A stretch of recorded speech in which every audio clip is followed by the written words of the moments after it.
buenas, feliz año 2021. Solo esperamos, este es el primer programa, que sea mejor que 2020, lo cual no es demasiado complicado, aunque tampoco hemos empezado como muy bien en esta primera semana, entre asaltos al Congreso, nevada histórica, en fin. A lo mejor se cumple eso de año de enero de bienes o año de nieves. Año de nieves, año de bienes. A mí me gusta inventármelo y que Salva me corrija siempre. Sí. La mitad de la gente no se va a enterar. Qué remedio. Pues nada, bienvenido a un nuevo programa de Luminiscencia. Este me parece que es el 12º de esta temporada y el 35º de la general. Mi nombre es Luis García Millán, estoy para serviros y si me lo permitís voy a estar al mando de la nave durante esta próxima hora que pasaremos juntos. Hoy vamos a hablar de estrategia, vamos a hablar de ajedrez, vamos a hablar de cómo un deporte, porque es deporte, volvió al centro del mundo, al centro de internet, gracias a una serie que produjo Netflix llamada Gambito de Dama. Vamos a hablar del origen de la... Gambito. Voy a hablar del origen del ajedrez, vamos a hablar de esta serie. Vamos a hablar del ajedrez en la afición, que también hemos preparado ciertos títulos. De aquí no vais a sacar una jugada maestra con la que ganéis todas las partidas, a pesar de que tenga yo aquí el ajedrez. Pero bueno, vamos a intentar que así a nivel divulgativo, pues tenga todo esto sentido. Como siempre, esta mesa está repleta de sabiduría, está el Consejo de Sabios por primera vez reunido desde hace ya meses y quiero comenzar presentando a Luisa, que sí que la tenemos aquí. Hola, he vuelto. Bienvenida, Luisa. Me ha costado volver, me ha costado, pero bueno. Sí, pero hay que hacer constar que hemos sido muy respetuosos con los confinamientos, limitaciones, restricciones, etcétera, y que, bueno, ahora que podemos, pues tenemos a Luisa otra vez con nosotros. Claro, ya de que me han dejado salir del pueblo, ya he vuelto. Que es un pueblo muy cercano, pero había que salir del pueblo. Claro.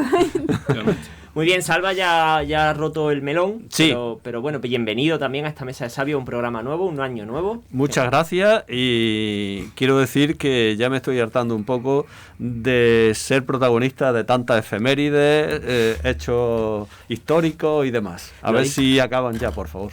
¿Lo dices por Salvador o por...? No, lo digo por todo, lo digo porque es que llevamos una racha impresionante. Vale, o sea, entre una pandemia mundial, la única nevada desde hace no sé cuántos años, medio siglo.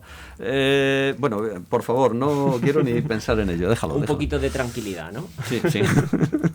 Por favor. Último, presento a Luis José, que también está aquí con nosotros. Pues nada, como siempre, con vosotros aquí. Y bueno, pues que...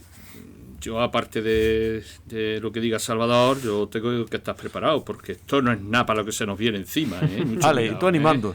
Mucho el cuidado. apocalipsis. Eso es poco, el apocalipsis. Algo ya hablas de hace... No. De nuestra esperanza para el 2022, ¿no? Sí. Sí, yo creo que los mayas se equivocaron con lo de 2012 y era 2020. Bueno, es verdad, se le dieron la vuelta ya a los números. Sí, yo creo que ahí cambiaron algo, sí. Bueno, a lo mejor no fueron los mayas, fueron los que interpretaron a los mayas, que eran bastante inútiles, pero bueno. Alguno tenía dislexia. Dicho, o el maya por lo menos. Dicho sin acritud, ¿verdad? Bueno, pues antes, seguimos con la presentación. Antes de seguir y entrar al tema de las noticias y demás, me gustaría, bueno, pues agradeceros a todos los que nos seguís dando el apoyo. Este año también seréis protagonistas y quiero pasar a leer algunos comentarios que nos habíamos dejado sin leer algunos programas. Por ejemplo, en el especial de la Navidad, Andrés Viedma se conectó y nos comentó: buenas fiestas, os encontré hace unos días y he escuchado todos los podcasts de la segunda temporada. Sois geniales y muy pedagógicos, seguí así, no bajad del nivel. Un abrazo desde Barcelona. Qué bonito eso, ¿no? Luego Frank Estupendo. Calvo, en el programa del amor, nos cuenta que para responder a la pregunta de qué es el amor, mejor Krishnamurti, fíjate, lo he estado practicando y me ha salido el nombre de una vez. Bueno, el nombre tiene un montón de letras impronunciables. El amor visto como una emoción, sentimiento o pensamiento no tiene sentido. La ciencia no tiene demasiado que decir al respecto. Leed Más allá del tiempo, diálogo entre David Bohm y Hideo Krishnamurti. Bueno, de vista totalmente respetable. Es una opinión, pero esto de que la ciencia lo tenga que decir es muy relativo, ¿eh? Desgraciadamente, el amor es un aspecto de nuestra psique y estamos hechos de carne y funcionamos según las reglas del universo, y esto no tiene más vuelta de hoja. Que no seamos capaces de comprender ni llegar hasta los de los filósofos o determinados pensadores digan, no quiere decir que no seamos capaces en un futuro de determinar cómo y cuándo. Perdona, yo es que realmente lo que habría que decir es que los filósofos son también científicos. Aparte. Los primeros científicos, estamos hablando de griegos que todos nos suenan y que no vamos a hacer ninguna retahíla de nombres. Y los indios, por supuesto, también. Y los indios igual eran científicos. Entonces, la filosofía es otra rama más de la ciencia, con lo cual Sí, creo que además, no choca una cosa con la otra. Y además sigue llenando huecos que la ciencia no puede explicar. Efectivamente. Esa es la historia. Lo mismo que la ciencia ficción llena huecos que la ciencia normal no puede explicar. Que la ciencia normal va llenando después que la ciencia ficción. Efectivamente. Qué bonito. Joder. Bueno, pues otro comentario para ponerle la guinda al pastel. Enrique. Genial el programa, hablamos de la Estación Espacial Internacional, el programa que hicimos sobre él. Cada vez más me doy cuenta que soy un gran consumidor de información relacionada con el espacio. Pregunta para Luis José. ¿El fin de la experimentación con plantas en microgravedad es su supervivencia en otros planetas o satélites como la Luna para que den sustento a los astronautas? Gracias y un saludo. El fin es que las plantas nos tienen que acompañar, vayamos donde vayamos, a la Luna, a una estación con microgravedad, una estación futura gravitatoria, porque son el sustento y sin ellas no podemos vivir. Sencillamente, tanto desde el punto de vista, bueno, sabes que producen el oxígeno, como el punto de vista nutricional. Entonces, el fin es poder cultivar los mismos cultivos que tenemos aquí en todas partes, no solo en la estación. La estación es el primer paso que se ha prestado. Es cultivo en todas partes, punto. Muy bien, pues Enrique, muchas gracias por tu comentario, muchas gracias también a los demás. Y ahora sí, pues vamos a dar paso a la sección de noticias, a ver qué nos trae este 2021.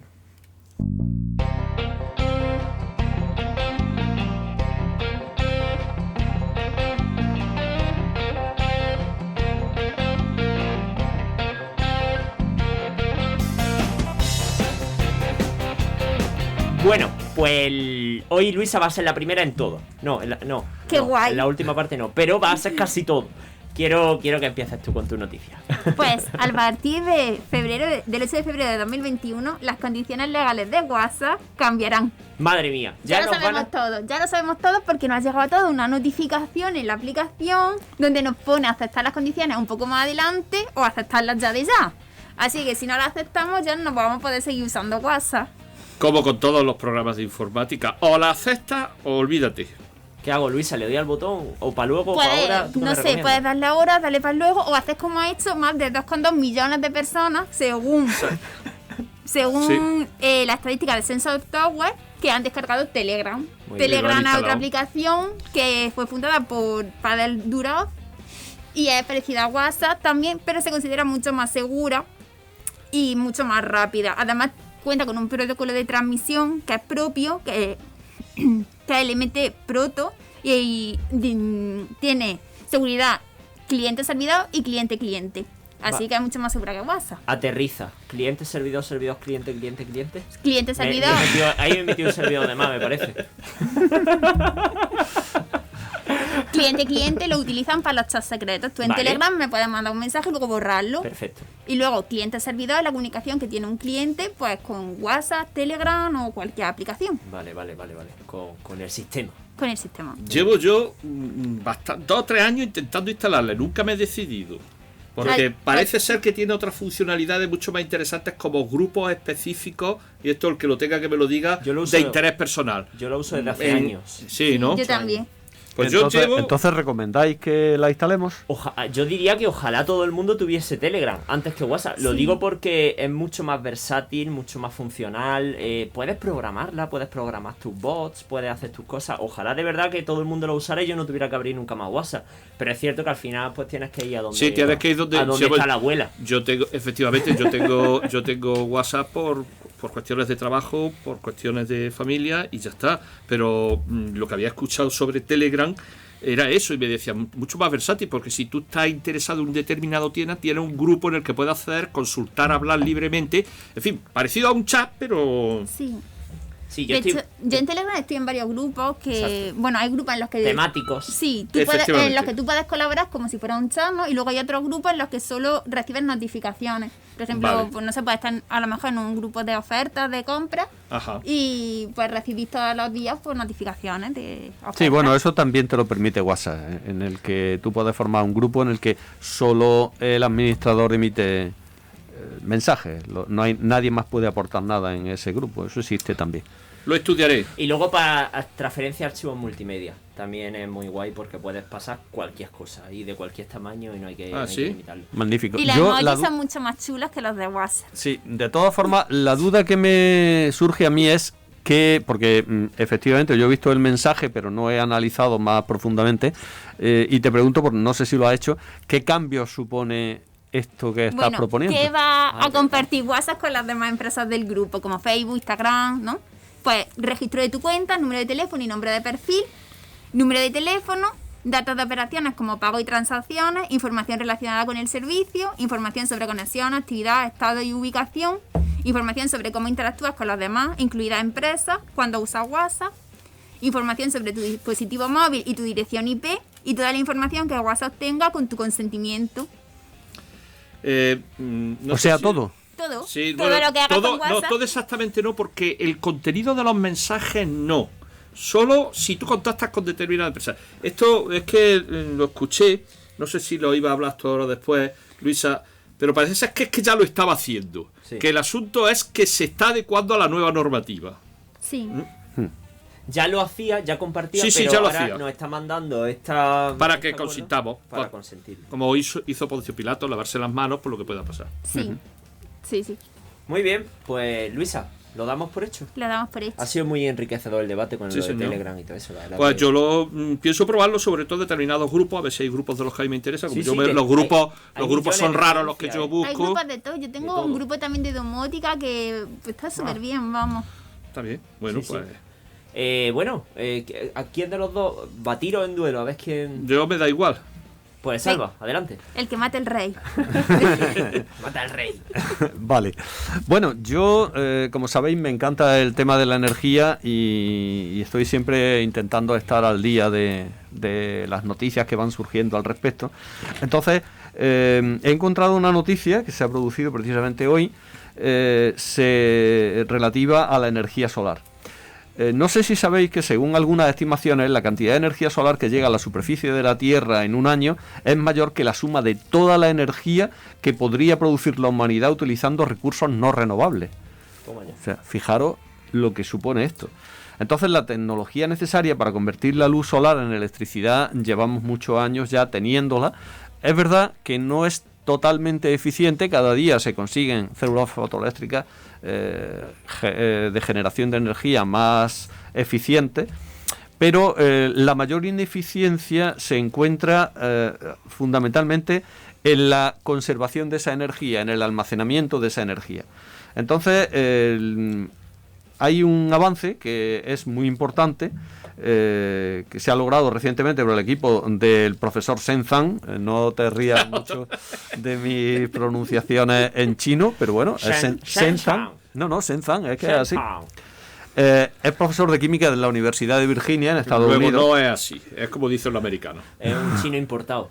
Sí, es ¿O un chino. nació allí? Bueno, no lo O sé, nació no lo allí. sé. Vale. Tampoco. Eso para la prensa rosa. Vale. No vamos a meternos en la vida de nadie. No vamos a entrar en eso. No le importa su esposa ni su hijo. Bien, me he atrevido a pronunciarlo porque es fácil. Entonces, han descubierto un sistema químico que puede mejorar muchísimo el tema del almacenamiento de esa energía.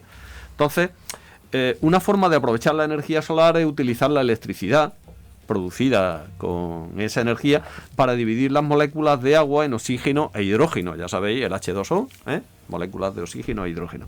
El hidrógeno producido por el proceso se puede almacenar perfectamente como combustible en una forma que puede ser transferida fácilmente de un lugar a otro y utilizada para generar energía a demanda, ¿vale? Entonces, el problema que ha surgido hasta ahora es que para producir esos elementos químicos a partir de agua se necesitaban catalizadores que son muy escasos. Se utilizaba el iridio, se utilizaba el rutenio, que son muy, muy escasos, que entonces era caro y difícil de producir.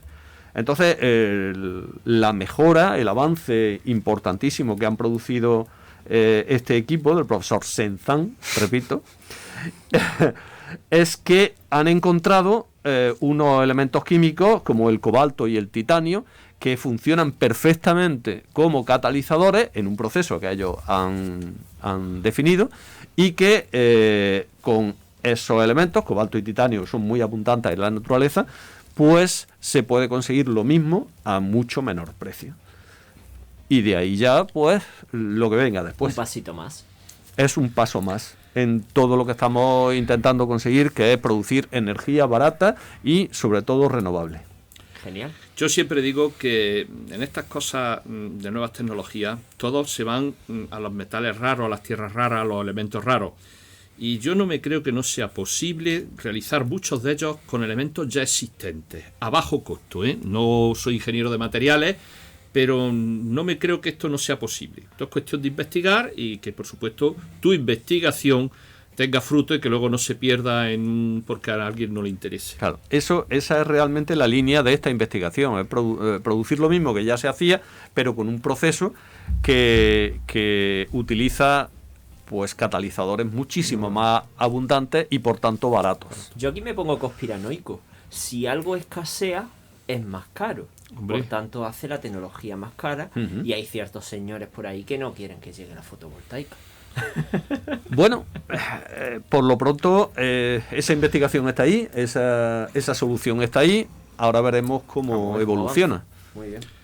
Pues como Es siempre, un tema muy delicado porque hay muchos intereses creados y ya algún comentario hicimos en la primera temporada, pero bueno, si Muy acaso bien. llega algún día otro tema de esto hablaremos. Nada, para quien sigáis Luminiscencia, que sepáis que seguiremos dando noticias sobre estos avances tecnológicos en materia de energía.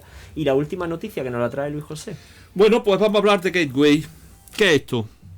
Bueno, pues como podéis ver en la primera imagen que vamos a ver, es la puerta ruta, traducción literal, hacia la Luna.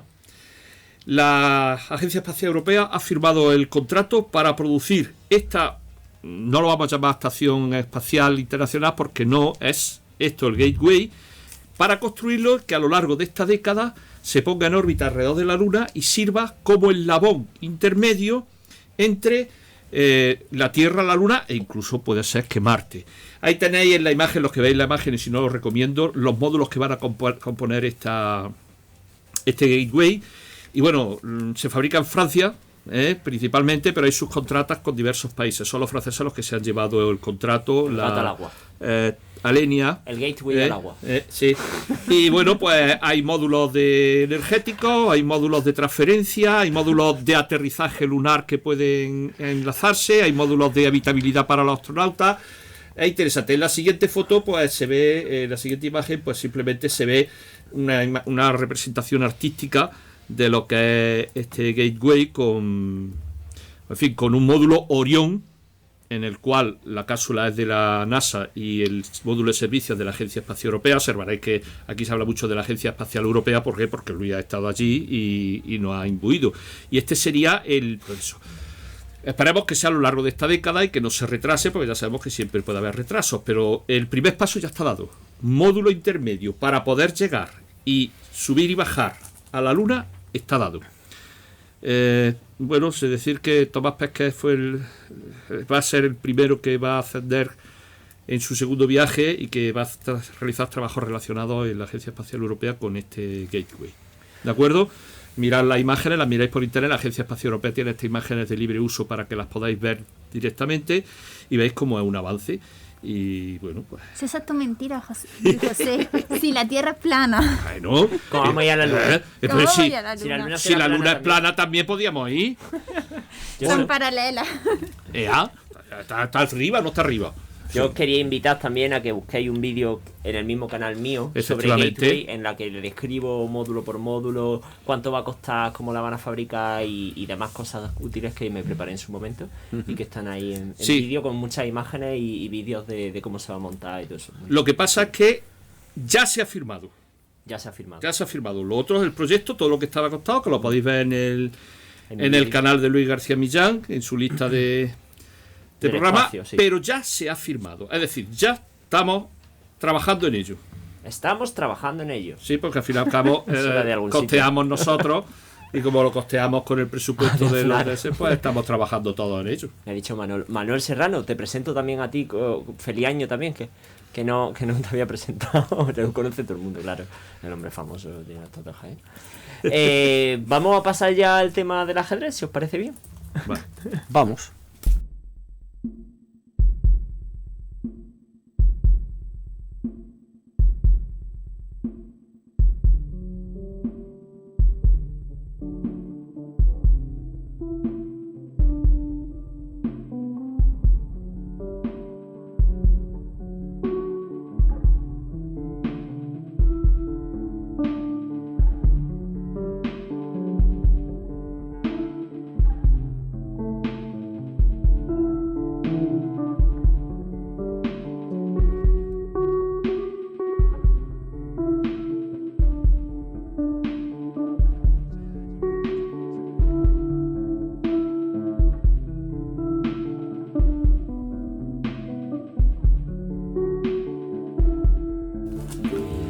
Bien, pues vamos a hablar en este programa Luminiscencia es que la voz radiofónica la estoy ensayando para cuando Sí, sea muy famoso. bien, muy bien. Del origen del ajedrez, y nos lo ha traído Salva. Sí, bueno, supongo que todo el mundo conoce el ajedrez o ha oído hablar de él, aunque no sepa jugarlo o jugarlo bien. Yo gané un torneo en el colegio. Ah, qué bien, yo también. El único torneo que he ganado de chico era bueno, de grande no he ganado nada. Sí, sí, sí. De chico. Sí, pero bueno, El único torneo que ganas en tu vida. yo gané uno una vez, pero es verdad que gané todas las partidas con mate pastor. Y si se gana así, eso significa que los demás eran muy malos. Sí, sí. Bueno, O sea pues yo que- no he ganado ningún torneo en mi vida, o sea que...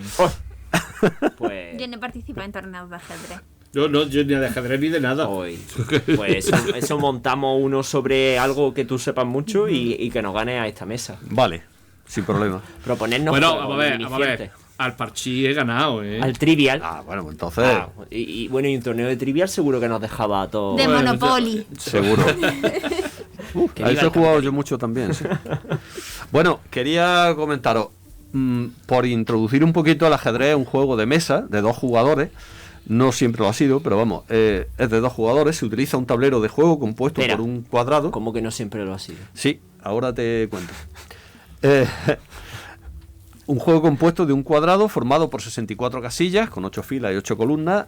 Las casillas son de 2 colores, tampoco lo han sido siempre, y están alternadas por color. Cada jugador al inicio del juego tiene 16 piezas, como ya sabéis, son 8 peones, y luego pues tiene 2 torres, 2 caballos, 2 alfiles, el rey y la reina. Yo estoy aquí repasando con el tablero de. Ah, no de lo Radio estaba Jaén mirando, pero es para así. ver si nos estás diciendo las cosas bien dichas. Que lo tengo ¿Sabéis aquí que delante. cada casilla tiene un nombre específico?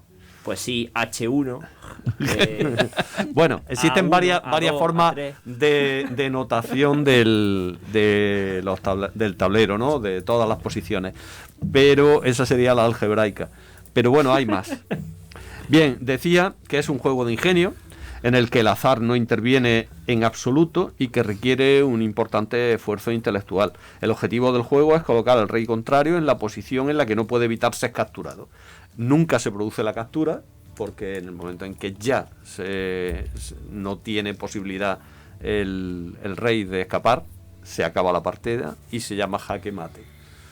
Bien, ahora explicaré un poquito también. Bueno, de hecho, si queréis os lo cuento. La palabra jaque mate en ajedrez proviene de una frase persa, que es Shah mat. Mat, Shah, porque Shah es el rey en persa, ¿no? Shah mat, que significa el rey ha muerto. Sí, es así, es tan sencillo como eso. Shah mat, M-A-T, no tiene otra historia. Bien, el origen del juego sigue siendo un misterio. Los expertos aún están debatiendo de dónde proviene el ajedrez. La versión más aceptada sugiere que el ajedrez fue inventado en Asia, concretamente en la India. Probablemente proviene de un juego que se llama Chaturanga. Chaturanga significa ejército. Entonces, bien, es una forma de representación de lucha, de batallas, ¿no? Y desde ahí se extendió a China, Rusia, Persia y finalmente a Europa, donde se estableció la normativa vigente. os podría contar muchas cosas que he leído, que no sabía sinceramente. Había leído ya bastante de ajedrez, pero he descubierto cosas muy interesantes. Como por ejemplo que este juego se podía jugar a 4 personas originalmente, el chaturanga. Ah, vale. No el ajedrez actual, por supuesto. También hay expertos, investigadores, que recientemente hablan del origen posiblemente chino del ajedrez, que sería el Xiangqi, otro juego chino que se parece mucho al chaturanga y que posiblemente se influyeron mutuamente. Es lo que parece que se está llegando ahora. Por la ruta de la seda, pues pudo establecerse una comunicación que al final igualara los juegos, con lo cual ahí queda un poco más indefinido el tema. También hablan del origen persa, con otro juego que se llama Chatrán. Hago observar cómo se parece Chatrán a chaturanga.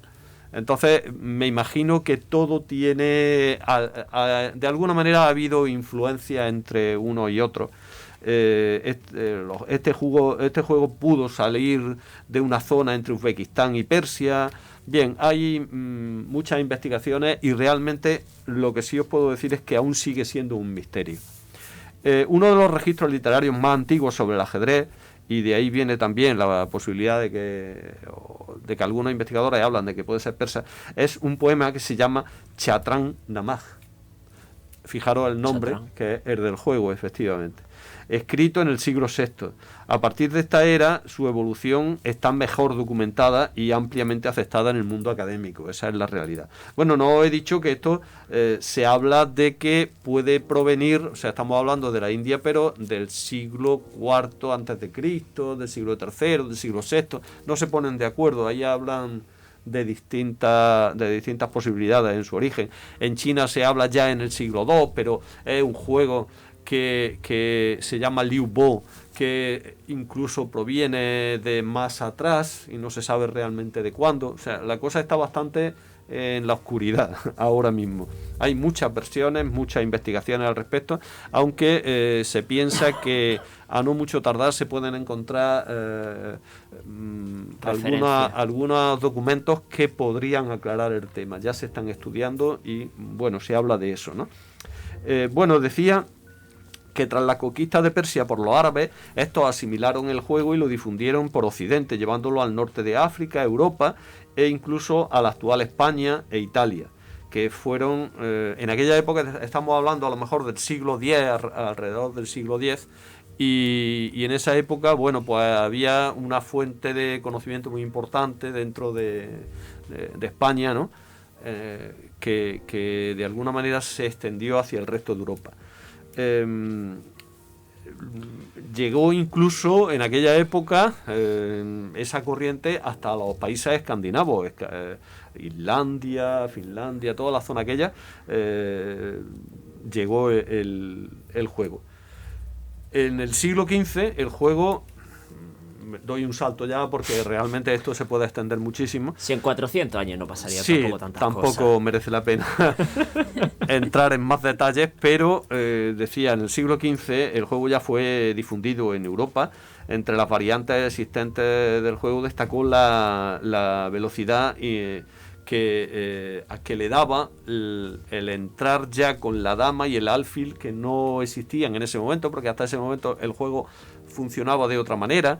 La dama solo se movía en todas las direcciones, pero me parece que era un máximo de, no sé si era 2 casillas. El alfil no existía como tal.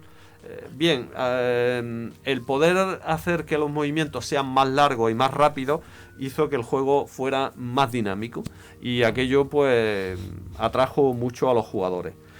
Las partidas comenzaron a ser registradas con mayor frecuencia y ya en el siglo XVIII se fundaron los primeros clubs para la práctica de ajedrez y federaciones que se llamaban ya federaciones deportivas en Europa.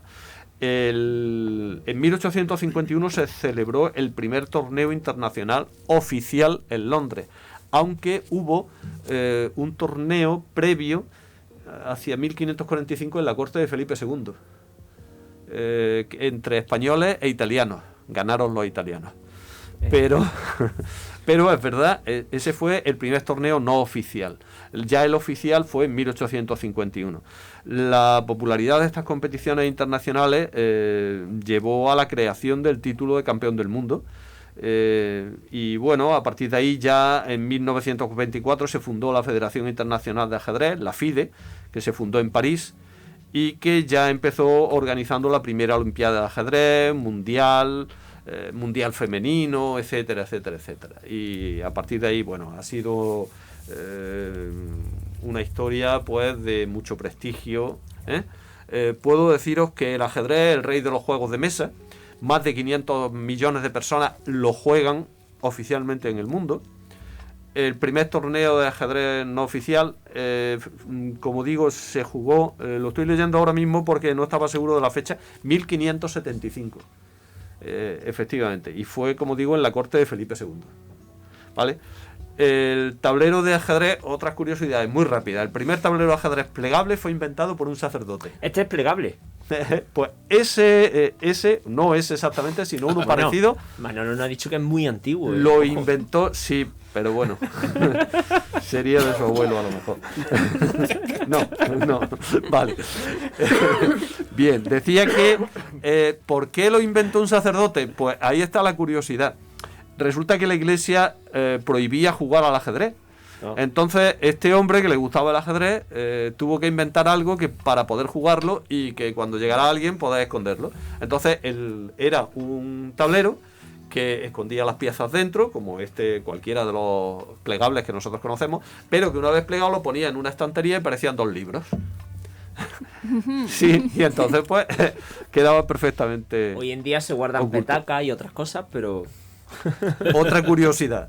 Las piezas del ajedrez, tal como las tiene ahí y como las conocemos hoy en día, las diseñó un inglés, Howard Staunton, que la hizo de esa manera, la hizo reconocibles de esa manera, más o menos con ciertas variaciones, lógicamente, y son las piezas oficiales en todo el mundo hoy en día.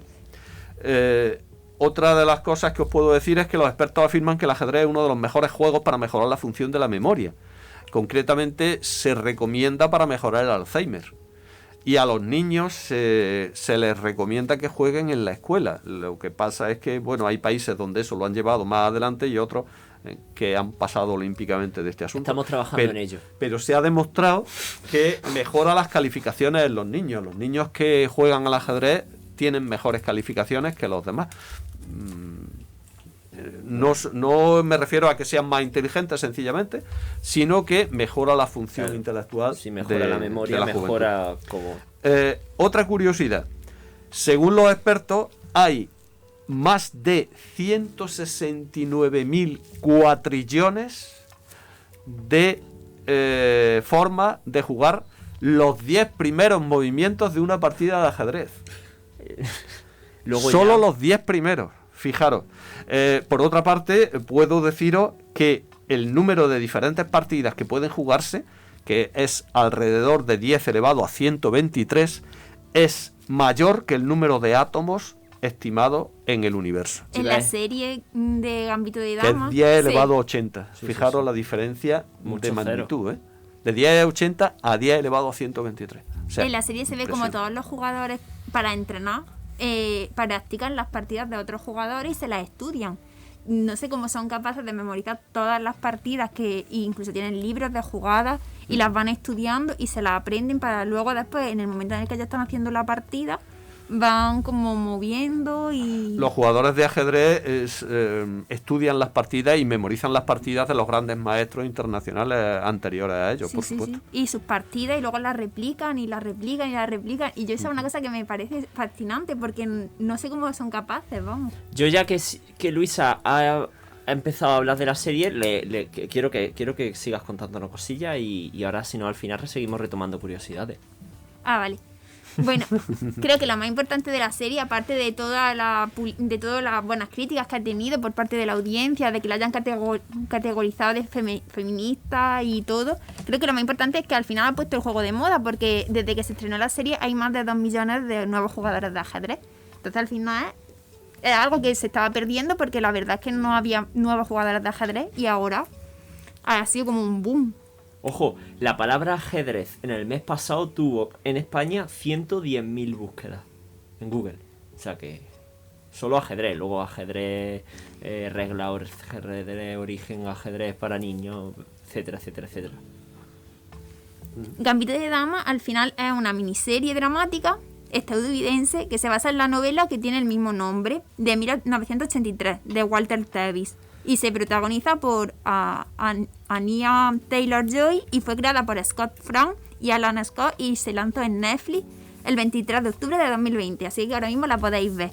Hace muy poco. Consta de 7 capítulos que son más o menos de 1 hora. En un ratillo os ponéis y os veis la serie entera, porque además es que engancha muchísimo desde el primer minuto, te engancha y es como que necesitas ver otro. Pues yo sin duda la apunto porque Eso en un fin de semana te la ves. exactamente, es cuestión de un fin de semana. Bueno, la serie cuenta la vida de una huérfana, Beth Harmon, que es la protagonista, y durante su búsqueda para convertirse en la mejor jugadora de ajedrez del mundo, mientras lucha pues, con problemas emocionales y de dependencia al alcohol y las drogas. La historia comienza a mediados de la década de 1950, cuando la protagonista es una niña y vive en el orfanato, y continúa hasta 1960. Que ya acaba ahí el capítulo, no voy a decir nada. Esta vez no voy a hacer ningún tipo de No ha hecho spoiler. spoiler, qué maravilla. O sea, Pues tenemos no siga. 10 años de serie en 8 capítulos. Sí, 7. en 7 capítulos, 7. de 1 hora. Vale, bueno. La serie pues comienza pues, en el orfanato de las niñas, donde pues la protagonista conoce a Yolel, que será su amiga, una compañera, y también pues conoce a la directora del orfanato y conoce al señor Seibel, que es el conserje del colegio y es la persona que la va a enseñar a jugar al ajedrez. Muy bien. Como era común en la década de 1950, pues el orfanato distribuye pues pastillas para que los niños pues estén tranquilos. Entonces, pues Beth pues se hace adicta a estas pastillas. Luego después, un año más tarde, pues ya a Beth la adoptan cuando tiene 15 años por una familia por Alma y su esposo, ¿no? Ajá. Y ya pues vive pues con ella, cuando ya vive está adoptada, pues ya empieza pues, a participar en torneos de ajedrez, se apunta al primero de Kentucky, que es donde va a residir una vez que está adoptada, y ya pues a partir de ahí va participando, va ganando, va otra vez pierde y pues se va haciendo cada vez más famosa. Te está costando, te está Sí, costando. es que me cuesta. Me encanta lo que sufre Luisa para no Luisa, déjalo ya, destriparnos la que serie. va a hacer spoiler, seguro. Estoy sufriendo. Es que lo que me pasa es que cuando me gusta una cosa, al final quiero hablar de ella. Y empiezo y no me doy cuenta que no puedo contarlo todo. Vale. Eso, te iba a decir, todavía no hemos tenido que poner ningún pitío en ningún momento, pero si ves que te pasa, luego le añadimos el pitío al programa No pasa nada, no no pasa pasa nada. Y todo sea eso. Tenéis Bueno, que al poner final pitío. eso que va contando, pues todos los campeonatos a los que se presenta, cuando gana, las amistades que hace dentro del mundo del ajedrez, cómo evoluciona el personaje, que al final es un personaje que va evolucionando, le pasan muchísimas cosas en estos 10 años que transcurren. Y ya el último capítulo, pues tenéis que verlo, Vale. porque la verdad es que está muy bien, muy bien, muy bien. Vale. Estuve mirando, cuando acabó la serie, a ver si hubiera una segunda temporada, porque la verdad es que me gustó. Pero los actores sí que quieren una segunda temporada, pero el creador de la serie dice que no es necesario, que además al final es súper cerrado, porque Sí, es o sea bastante que cerrado. segundas temporadas nunca fueron buenas. Y claro, es mejor que busquemos otra serie. Vale. Te vamos a dar una medalla, lo has hecho, lo has Sí, conseguido. sí, lo he conseguido. Pues ¿no tienes unos aplausos por ahí, Manolo? Pues ya está, se los ponemos bien. A ver, yo, para los que se enganchan nuevos a este capítulo, tengo que decir que es que aquí en Luminiscencia, pues Luisa de vez en cuando nos ha traído alguna serie y al final, pues todos hemos sabido el final. Es como cuando Salva nos trae un libro de ciencia ficción y también nos cuenta el final, pero nos dice, pero esto se escribió hace 40 años. ¿Habréis tenido tiempo de leerlo? No, normalmente eso lo he hecho en pocas ocasiones en mi defensa. Y ha sido en cuentos cortos y Es muy verdad, antiguos. Es verdad, el de la Navidad hiciste varios... Efectivamente, Sí, sí, sí. pero eso eran cuentos cortos, eran muy antiguos, eran casos... Normalmente no hago spoilers de los libros ni de las películas que cuento. Muy bien, bueno, pues quiero pasar a que Luis José nos hable de táctica y de estrategia. Bueno, vamos a ver. Es que estas son las palabras que se usan para definir el ajedrez. Un juego táctico y estrategia. Está claro. Pero claro, si pasamos a la definición de estos conceptos, sobrepasan lo que es el nivel humano. Y hay muchas definiciones que se le aplican ya a otros seres vivos. ¿Hasta dónde? Pues vamos a verlo. Vamos a ver algunos ejemplos. Bueno, las definiciones las podía encontrar. Estrategia es la manera como un ser vivo, humano o no, plantea cómo se deben preguntar las circunstancias para conseguir un objetivo claro. Y la estrategia, que algunas veces la gente mezcla las dos palabras, pero son diferentes. La táctica es la forma y la estrategia es el esquema general, que están inventadas. Bueno, pues los humanos usamos esto para el ajedrez. Si es como que la estrategia es de aquí a 10 años, ¿no? O a media hora, depende de dónde. La estrategia es el esquema global. Y ahora, ¿qué pasos vamos a dar para conseguir esto? Que sería la táctica. Partido a partido. Partido a partido. Para ser exacto, digamos que hay tres partes. La parte, digamos, de ejecución. En un partido que estamos hablando, la ejecución sería un pase, ¿vale? La táctica podría ser el cómo vamos a plantear determinadas circunstancias en función de qué nos plantea el equipo contrario en cada momento del partido. Y la estrategia es el planteamiento antes del partido. Si vamos a jugar lo defensivo, si vamos a jugar lo tal, si vamos a plantear un 3-3-4 o yo que sé cómo, ¿no? O sea, eso ya depende. 3-6-9. Vamos a ver. Es una cosa más general. Recordad que Salvador lo está haciendo con ejemplo de un partido, pero el origen de estas dos palabras es militar. Sí, efectivamente. Es de campo de batalla, sencillamente de agarrar una campaña y de cómo hacerlo. Es bonito que lo hayamos traído al fútbol porque al final lo hemos traído al fútbol, pero bueno, el fútbol puede ser para el ajedrez o para cualquier otro juego de los que no hemos hablado aquí. El origen de la palabra es militar. Es militar, son las dos palabras de origen militar. Bueno, pues claro, para utilizar estos términos, usarlos, hace falta una inteligencia y un raciocinio que se supone que tenemos nosotros. Pero ¿qué pasa? Vamos a empezar, por ejemplo, con los animales. ¿Los animales lo tienen? Sí lo tienen. Hombre. Es decir, voy a poner un ejemplo entre muchos de los que hay. Los lobos. ¿Cómo capturan una presa los lobos? Los lobos tienen una estrategia y luego aplican la táctica. Asustan a la presa, van detrás de ella, pero suele ser de mayor tamaño y los herbívoros que han evolucionado para defenderse siendo más rápidos, pues a lo mejor pueden cansar a un lobo, pero no a una manada de lobos. Entonces los lobos lo que hacen es que se van relevando, como en una carrera de humanos, hasta que terminan cansando y debilitando a la presa y se lanzan sobre ella. Fijaros cómo esto lo tienes que hacer. Además, guían al animal por un determinado camino, haciendo que determinados miembros del grupo ataquen por un lado o por otro. Esto y todo eso sin hablar, ¿eh? Sin hablar. Lo tienen ya bien asimilado, cómo lo comunican o cómo lo aprenden, porque lo aprenden, igual que nosotros, y ocurre en lobos y en animales marinos. Pero solo los animales, vamos a pasar a las plantas. Las plantas que parece que están muy denostadas por estos motivos, bueno, pues hay un montón de estudios que demuestran que utilizan tácticas, estrategias diferentes de nosotros, porque son seres vivos diferentes de nosotros, pero por ejemplo, hay un estudio muy conocido por ahí sobre cómo dividen aritméticamente las plantas. Que dice, bueno, las plantas, ¿para qué necesitan las plantas dividir? Pues su estrategia es sobrevivir. ¿Cómo lo hacen?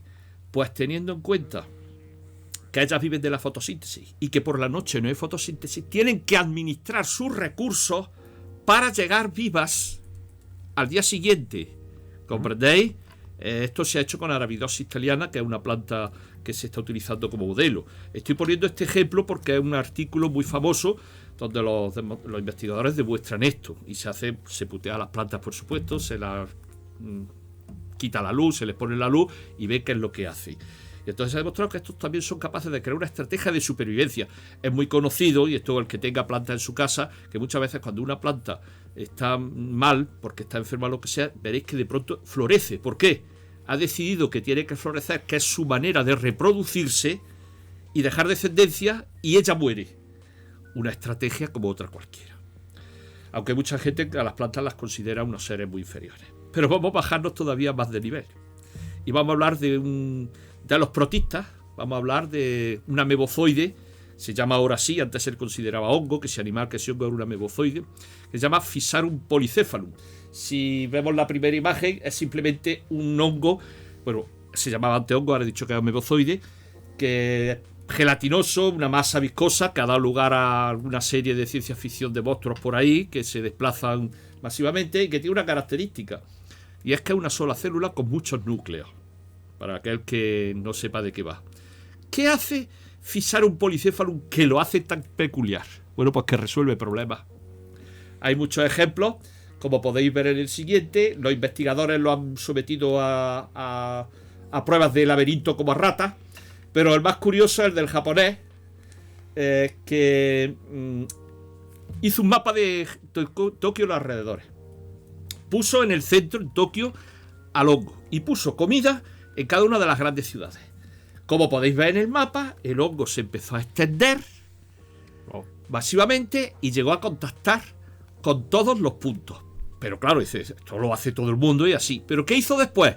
Retiró todos los caminos inútiles y dejó solo los caminos más cortos entre dos puntos y todos conectados. Wow. De manera que dijo este investigador que ese era el modelo que habría que seguir para construir la red ferroviaria de Tokio y sus alrededores de manera eficiente y que no hubiese pérdidas. Menos mal que estaba el hongo, ¿eh? Ya no, pero bueno, esto el hongo lo hace por sus intereses, pero económicamente esto es inviable, ¿sabes? Cuando se elabora una carretera hay que hacerlo con criterios de límite de presupuesto. El hongo, como había de comida, ha decidido que tiene que interconectar todos los datos.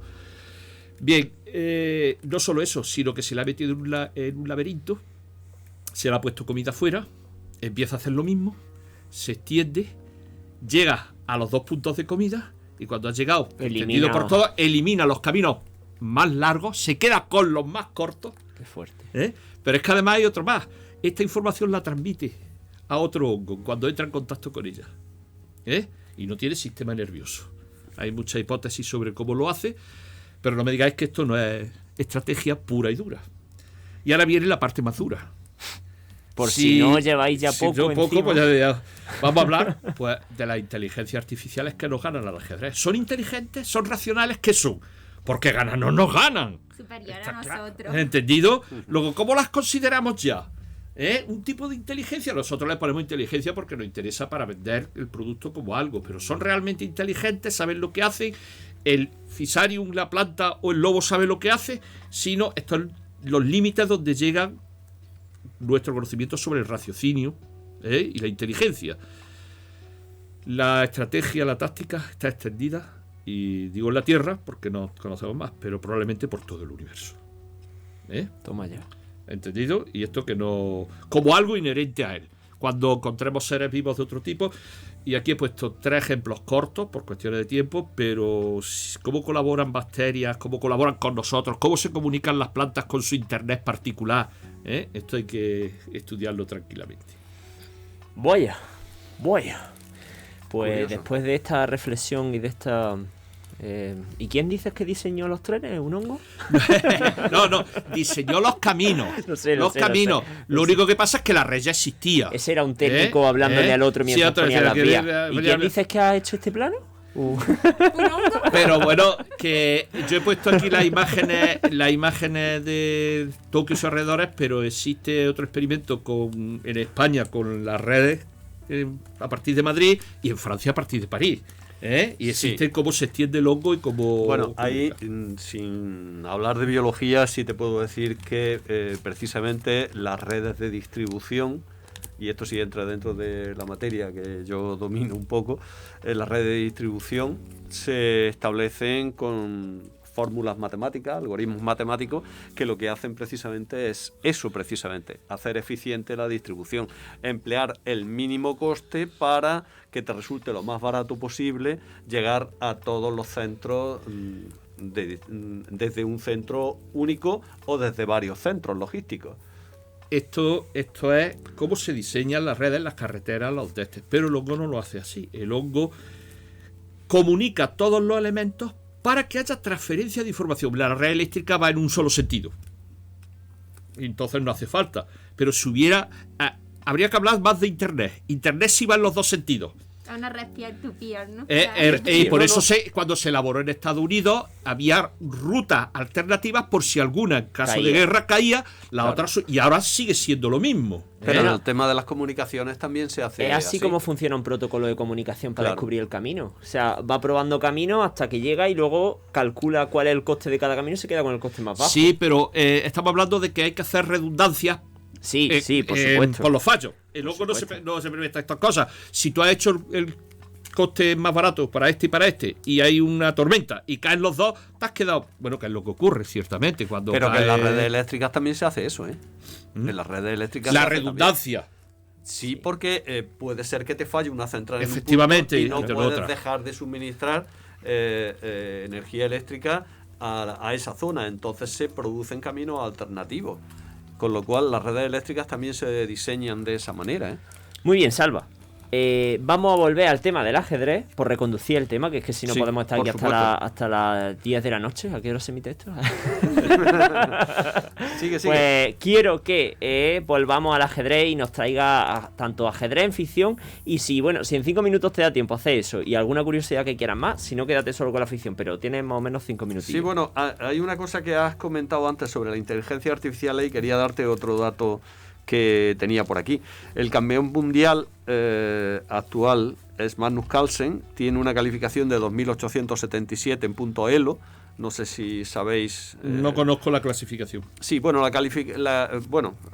termino lo que te estaba comentando. Y la computadora más avanzada tiene 3290 puntos Elo. O sea que por goleada. Entonces, os puedo decir que 100 puntos Elo más supone que en teoría es de cada 10 veces que jueguen, el que tiene 100 puntos Elo más debería de ganar como mínimo 7 u 8 veces.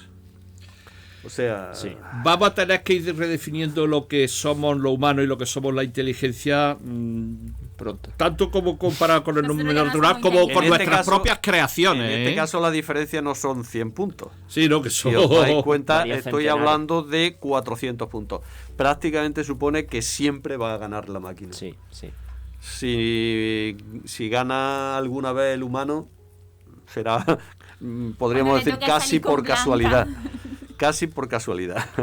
Bueno, no creo que merezca la pena. Los puntos Elo, ni más ni menos, es una forma de definir quiénes son mejores, quiénes son peores, y definen de alguna manera la probabilidad de que un jugador gane a otro, ¿vale? Y eso lo da pues el ir enfrentándose. Sí, os puedo decir que si un jugador muy potente con alta puntuación le gana a uno de baja puntuación, prácticamente no gana nada con ese cuando gana.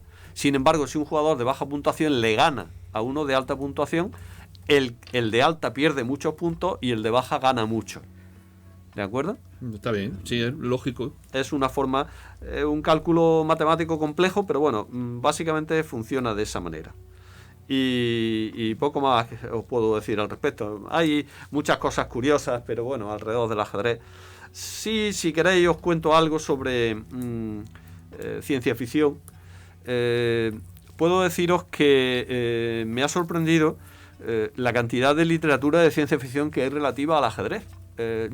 Lo curioso es que yo había leído muchas obras relativas al ajedrez, pero nunca no le había dado importancia, no había pensado, no era consciente de la abundancia que había relativa a juegos de ajedrez. También es verdad que sí, es cierto, en la ciencia ficción se habla mucho del dominio de ciertas mentes sobre otras, entonces como mentes determinadas razas o mentes juegan con otras, entonces eso de alguna manera también está organizado como si esas mentes que están al servicio de otras fueran peones en un juego de ajedrez. El planteamiento es muy parecido, ¿no? Bien, realmente lo único que puedo deciros es que hay mucho más incluso de lo que yo ya había leído. Os voy a dar algunos títulos interesantes. Hay una no es una novela, es una ¿cómo se dice esto? Un agrupamiento de títulos. Una colección de cuentos. Una colección de cuentos. Eso. Que se llama Pawn to Infinity, que es Peón al Infinito, que reúne una serie de títulos de los cuales yo algunos había leído. Esos títulos, algunos son muy interesantes, incluso de autores muy reconocidos, como Roger Zelazny, que es La variante del unicornio, por ejemplo, es uno de los títulos que hay ahí. El juego inmortal, el maravilloso autómata de ajedrez de Latón, son títulos que están ahí y no voy a entrar en explicar cada uno de ellos, pero hay títulos muy interesantes dentro de esa colección. Otra de menos categoría, pero bueno, que me ha venido ahora a la memoria, ¿os suena John Carter? Sí. La película John Carter. Bien, pues de la serie de libros John Carter, el quinto título es relativo al ajedrez, Chessmen of Mars, que es los ajedrecistas de Marte. Y bueno, una historia de ciencia ficción hasta cierto punto, un poco así de capa y espada, ¿no? Pero bueno. Aventura, medievo en Marte. Medievo en Marte, ¿no? Más o menos. Como muchos de nuestros oyentes ya habrán visto o oído hablar de la película John Carter, pues les sonará un poco de lo que va la historia. Yo no voy a hablar de ella, pero va de lo mismo, ¿no? Sí. Más o menos por ahí. Hay otros títulos como Las casillas de la ciudad, de John Brunner. También es de un título de 1965, muy interesante. Estoy hablando de novelas que se destacan por su calidad, hay mucho más, por supuesto. Hay otra que me puede... vale, El agente del caos, de Norman Spinrad, de 1967, también otro clásico que habla de temas relacionados con el ajedrez, la entropía social, muy interesante. Otro que me gusta mucho, también lo he leído, Jugadores del juego de la gente, de John Brunner, también interesante, también tiene que ver con esto, con el tema. Otro que es El planeta tablero de ajedrez, bueno, el título en inglés es Chessboard Planet, pero que también tiene que ver con el tema. Otro de Philip K. Dick. Philip K. Dick es muy conocido por Blade Runner, por ejemplo, ¿no? Como José Asentía. Realmente aquí hemos hablado en algún caso de él, ¿no? The Game Players of Titan. Sería algo así como los jugadores del juego de Titán. También tiene que ver con una raza que domina mentalmente a una serie de personas, y que de alguna manera lo hace jugar un juego que podría parecerse al ajedrez, no exactamente, sino de la vida, pero que de alguna manera hace... Hombre, que no se olvide Star Trek, el ajedrez en 3 dimensiones de Star Trek. Bueno, en el que el Capitán Kirk, a pesar de todo lo que era humano, le ganaba al vulcano siempre. Sí, efectivamente, creo que juegan a lo largo de la serie 3 o 4 veces, me suena que lo he visto. Siempre le gana. Porque yo he visto todas las películas. No soy tan fan como Luis José, pero bueno. Y en las 3 veces creo que le gana el capitán, cosa totalmente extraña. Increíble. No sé cómo será ese ajedrez. Yo que no gano, mejor voy a tener que aprender.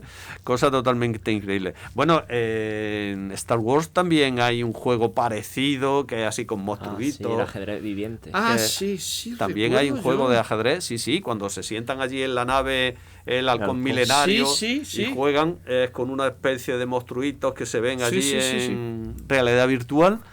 Y es un juego parecido al ajedrez. Lo que pasa es que, claro, cuando uno mata al otro, lo mata de verdad, ¿no?